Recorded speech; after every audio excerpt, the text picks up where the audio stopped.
তামিলনাড়ুর করুর জেলায় জনপ্রিয় তামিল অভিনেতা ও নতুন রাজনৈতিক দল তামিলাগা ভেট্রি কাঝাগাম টিভিকে এর প্রতিষ্ঠাতা থালাপথি বিজয়ের এক সমাবেশে বড় ধরনের দুর্ঘটনা ঘটেছে। শনিবার ২৭ সেপ্টেম্বর সন্ধ্যায় আয়োজিত এই সমাবেশে বিপুল জনসমাগমের মধ্যে হঠাৎ ধাক্কাধাক্কি শুরু হলে ভয়াবহ পদপেচনের ঘটনা ঘটে। এতে অন্তত ৪১ জন মারা গেছেন এবং অনেকেই গুরুতর আহত হয়েছেন। প্রত্যক্ষদর্শীরা জানান, বিজয়কে এক নজর দেখার জন্য সকাল থেকেই হাজার হাজার ভক্ত সমাবেশস্থলে ভিড় করতে থাকেন। প্রিয় নায়কের ঝলক দেখতে সবাই সামনের দিকে ছুটে গেলে জায়গা কমে আসে। ঠিক তখনই ধাক্কাধাক্কি শুরু হয় এবং কয়েক মুহূর্তের মধ্যেই পরিস্থিতি নিয়ন্ত্রণের বাইরে চলে যায়।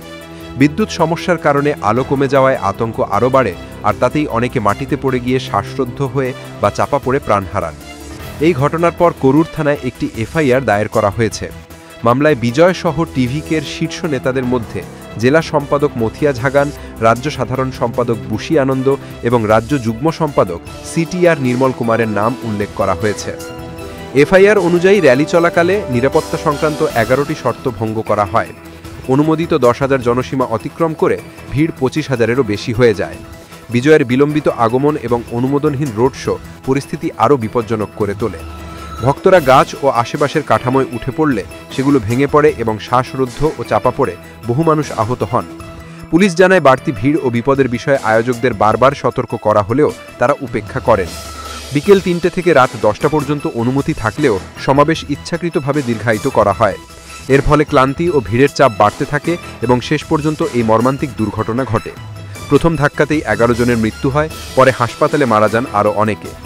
আহতদের দ্রুত করুর ও আশেপাশের বিভিন্ন হাসপাতালে ভর্তি করা হয়েছে।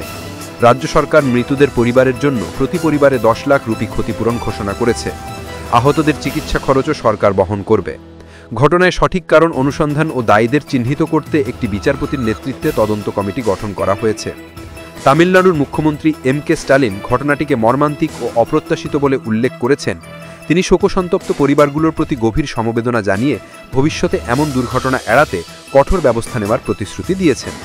বিরোধী দলগুলো ঘটনার জন্য নিরাপত্তা ব্যবস্থার ঘাটতিকে দায়ী করে সিবিআই তদন্তের দাবি তুলেছে। জনপ্রিয় অভিনেতা ও নব্য রাজনীতি থালাপতি বিজয়ও গভীর শোক প্রকাশ করে নিহতদের পরিবারের পাশে থাকার আশ্বাস দিয়েছেন।